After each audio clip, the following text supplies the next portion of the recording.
Assalamualaikum warahmatullahi wabarakatuh. Perkenalkan, nama saya Sundari, NPM 1903090059 dari kelas 6C Malam. Di sini saya akan menjelaskan mengenai matkul perubahan sosial dan dampak sosial, yang mana saya akan membawakan materi tentang perspektif sistem dunia.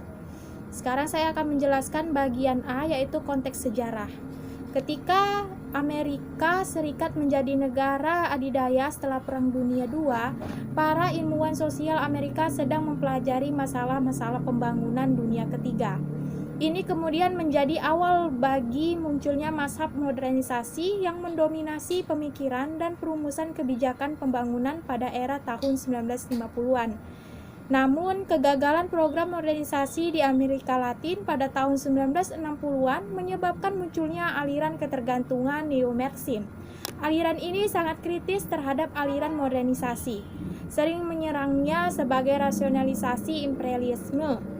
Dari Amerika Latin, aliran ini dengan cepat menyebar ke Amerika Serikat karena sangat cocok dengan sentimen anti perang dari banyak mahasiswa Amerika. Nah, meskipun aliran ketergantungan tidak dapat menghancurkan aliran modernisasi tidak dapat dilihat sebagai pandangan yang tidak sah dalam persaingan. Konsistensi perspektif yang kontras menjadikan pembangunan tahun 1970-an sebagai masa kesuburan intelektual. Pada pertengahan 1970-an, pertempuran ideologi antara aliran modernisasi dan aliran ketergantungan mulai mereda. Perdebatan tentang pembangunan dunia ketiga menjadi kurang ideologis dan emosional. Sekelompok peneliti radikal yang dipimpin oleh Immanuel Wallerstein menemukan bahwa banyak aktivitas baru dalam ekonomi dunia kapitalis yang tidak dapat dijelaskan dalam batas-batas perspektif ketergantungan. Yang mana pertama, Asia Timur, seperti Taiwan, Korea Selatan, Hong Kong, dan Singapura, terus mengalami tingkat pertumbuhan ekonomi yang luar biasa. Menjadi sangat sulit untuk menggambarkan ekonomi Asia Timur ini sebagai imperialisme manufaktur, pembangunan yang bergantung, atau ketergantungan dinamis, karena negara-negara industri Asia Timur ini telah mulai menantang superioritas ekonomi Amerika Serikat. Yang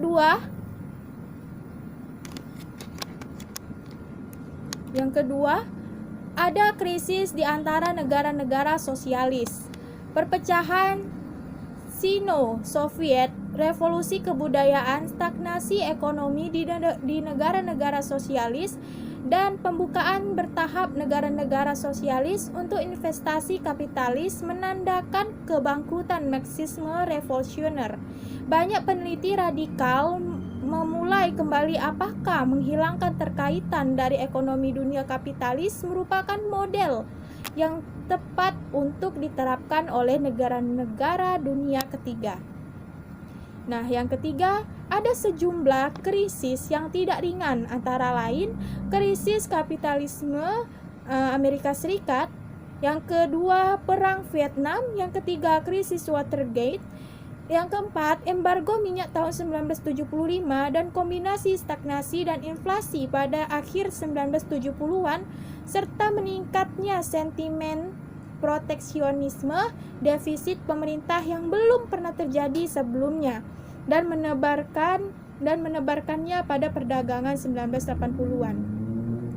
Nah, untuk mengembalikan isu-isu kritis yang muncul dari ekonomi dunia yang berubah selama 2 dekade terakhir, Wallerstein dan para pengikutnya telah mengembangkan perspektif sistem dunia baru. Aliran ini berawal di Fernand Braudel Center for the Study Economy, Sistem Sejarah dan Peradaban di Universitas Negeri New York di Binghamton. The Fernand Braudel Center menerbitkan Review, sebuah jurnal yang menilai keutamaan analisis ekonomi atas waktu historis yang panjang dan ruang yang besar, holisme proses sosio-historis, dan sistem yang sementara atau holistik, lembaga ini juga menerbitkan seri kertas kerja serta buletin tahunan tentang kegiatan penelitian. Selain itu, Mazhab Sistem Dunia mengadakan pertemuan profesional setiap tahun dan menerbitkan makalah konferensinya. Baik, cukup sekian yang bisa saya sampaikan.